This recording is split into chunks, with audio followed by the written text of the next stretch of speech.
Wala nang maraming paligoy-ligoy pa, diretso sa punto na. Maiksi lang ang komentaryo, pero diretso sa punto. Maraming kuro-kuro, may tiwali, may totoo. Dito, sa puntong diretso tayo. Punto, diretso. Bakit si Risa? Ganito ang paliwanag ni Trillanes. Ito, ipakita ko ito.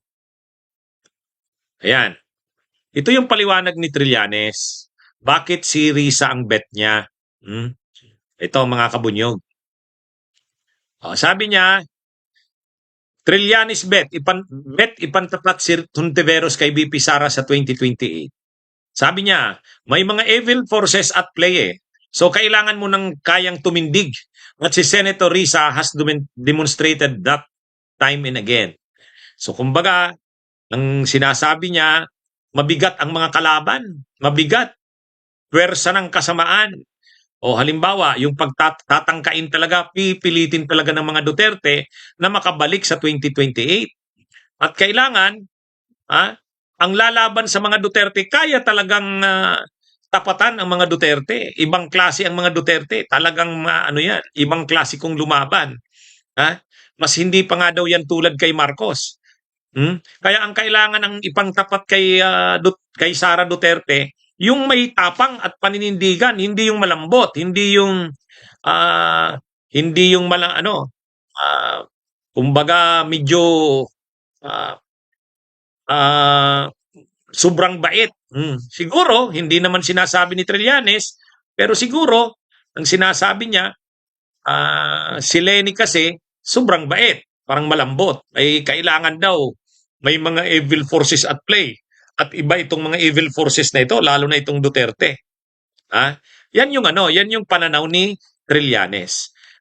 Medyo nagre-react dito syempre ang mga pro-Leni, ang mga maka-Leni. Kasi, ito talaga naman kasing si Trillanes. Medyo medyo ayaw niya na kay Leni. Ayaw niya na kay Leni. Kay Risa na talaga siya. Kasi ang tingin niya kay Risa, si Risa kasi yung nakikita niya na bumabangga sa mga kahit sa mga tulad ni Kibuloy o binangga ni Risa. Binangga niya ang Duterte. Yun nga pati si yung nagsisimula pa lang na kulto doon sa Mindanao. Di ba? Siya rin ang nag-imbestiga noon, si Risa. Si Risa yung Senior Aguila. Si Risa rin yun. Sa Pogo, binangga din ni Risa ang Pogo. Kaya para kay Trillanes, yung mga nagawa na yan ni Risa, mahirap yan. Kailangan, nagpapakita talaga yan na siya. Matibay ang paninindigan, matapang. Kaya, ang sinasabi ni Trillanes, ang bet niya na pantapat kay Sara, dahil evil forces yan eh. Kailangan, yung kaya daw na tumindig, hindi malambot, hindi mahina. Si Risa yon. At na-prove niya na daw yon ni Risa. Kasi nga, totoo naman, matitindi naman talaga yung binangga ni Risa eh. So, yan yung pinakapunto ni Trillanes. Si Trillanes, alam naman kasi natin, si Trillanes, palaban naman talaga yan eh. Gusto niya talaga kasi yung palaban na leader.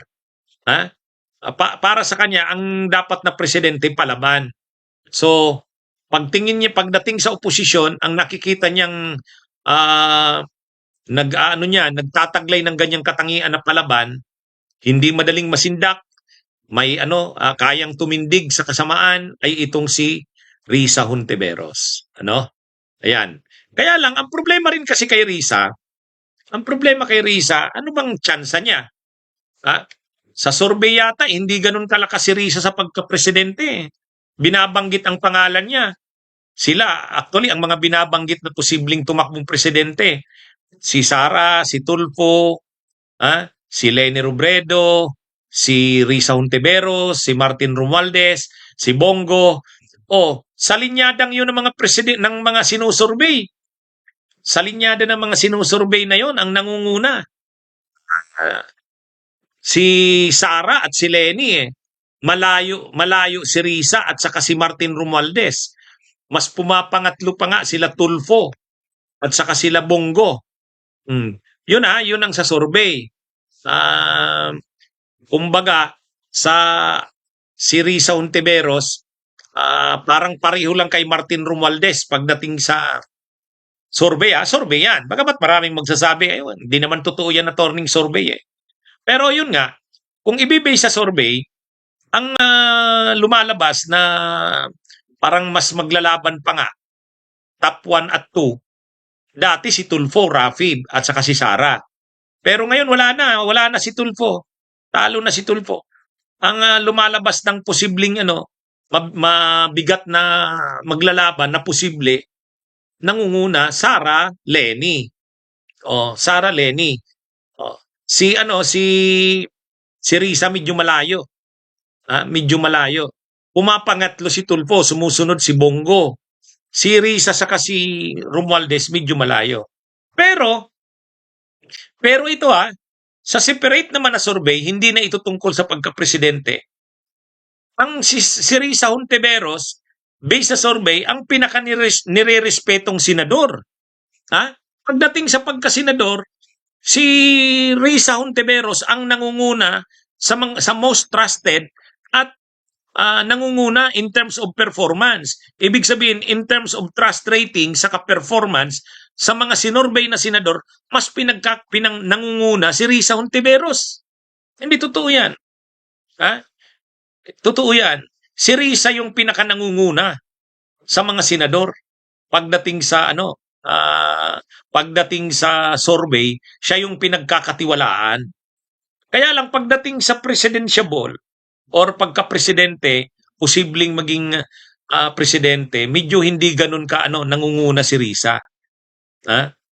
Pero hindi naman yung napakakulilat niya, hindi. Ano lang siya, talo siya sa survey nila Sara Lenny at sa kanila Tulfo, sa kanibonggo. Pero pagdating naman sa sino ang pinagkakatiwalaan ninyong senador na in terms of trust, rating, and performance, nangunguna si Risa.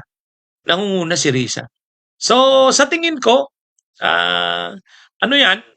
baka naman sa darating na mga araw, lumakas si Risa Hontiveros kasi kung siya nga yung tinitingnan na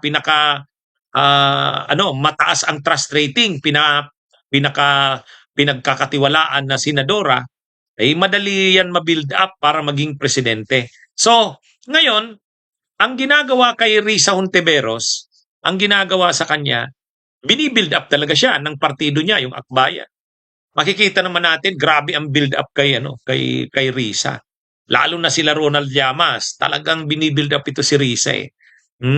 Si Risa naman, ang style ni Risa, openly sinasabi niya, kung walang pambato ang oposisyon, open akong lumaban.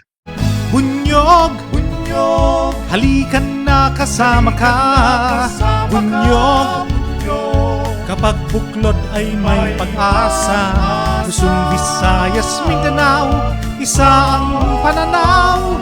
Sa bagong Pilipinas ang bunyog isisigaw.